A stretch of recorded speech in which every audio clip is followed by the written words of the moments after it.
If the leaves on your plants are damaged, put some rusty nails in a bottle of water, leave to soak overnight, and then water your plants with this mixture. The iron in it helps oxygenate your plants. If you take a watermelon and cucumber shoot, cut a notch in them and let them grow together. Then you'll have watermelon cucumbers. If you cut a tomato into slices, bury them and water them, you'll get free tomatoes for life. If you take a carrot, soak it in water and plant it, then you'll get carrots for free. If you take a sweet potato, stick 3 toothpicks in it and leave it to soak in water. It will sprout and you can plant it in your garden.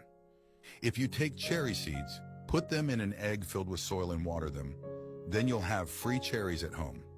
If you cut the stalk of a celery plant and leave it to soak in water, then you can grow it again and again. If you take some expired milk, put some soil in it and mix, then you'll have a natural fertilizer for your plants. If you go to my account, subscribe and click on the organic link, then you can pick up my free 100% gardening guide.